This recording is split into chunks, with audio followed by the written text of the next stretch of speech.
Which Bhagavad Gita commentary should you read? By the end of this video, you will have all your doubts cleared about the different commentaries and you will have made a decision of which commentary to go with.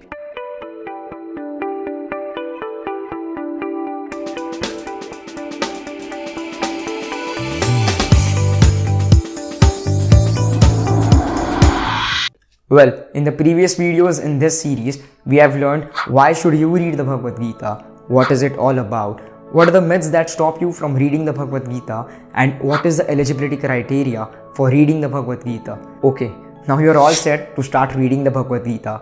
So you go online and search for purchasing a Bhagavad Gita for yourself and you see a list of different books there. These are the interpretations or the commentaries of the different gurus or acharyas. One thing before that, please always go with the commentary first. Don't go with books which just have the verses in it or just the mere translations of the verses. You won't be able to comprehend on it, and in no way it has to be understood through mental speculation. So always go with the commentary first. There are an endless number of commentaries on the Bhagavad Gita. Let's go with some well-known and good commentaries. And make sure you watch the video till the end to know which commentary is the best and easiest to follow as a beginner. First one is Tattva Vivechani, published by Gita Press, Gorakhpur. It is a good commentary to start with. The format of this book is like it starts with the Sanskrit verse first, followed by the meanings of the different Sanskrit terms in English, then the translation of the verse in English, followed by the explanation of the verse. Second one is Sadak Sanjivani, again published by Gita Press, Gorakhpur.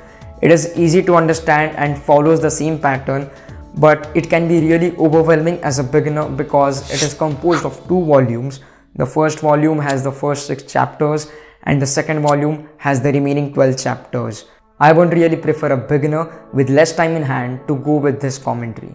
Third one is God Talks with Arjuna by Paramount Yogananda, the author of one of the best known books in spirituality, The Autobiography of a Yogi. This one is also easy to understand, but it is filled with a lot of unnecessary explanation in many parts, which makes it quite lengthy.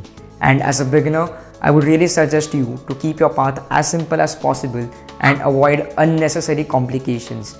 So you can go with this book if you are someone who follows Paramahansa Yogananda and want to explore more of him.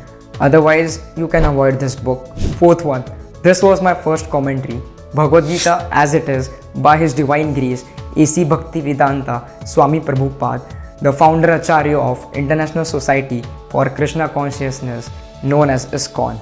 This is the best and one of the easiest commentaries to follow. No doubt this is the most popular and most used commentary worldwide. The format of this book is like, first is the Sanskrit verse, followed by the English transliteration, then the meanings of the Sanskrit terms in English, then is the translation of the verse in English, and then is the explanation of the verse. Concluding, you can go with any of these books as a beginner, but to make your path simple and efficient, I would suggest you to go with Bhagavad Gita as it is by A.C. Bhaktivedanta Swami Prabhupada.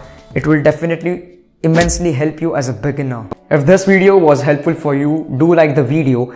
If you haven't seen the other videos in this series, you can check the playlist here and subscribe to the channel for the upcoming videos in this series and more great content.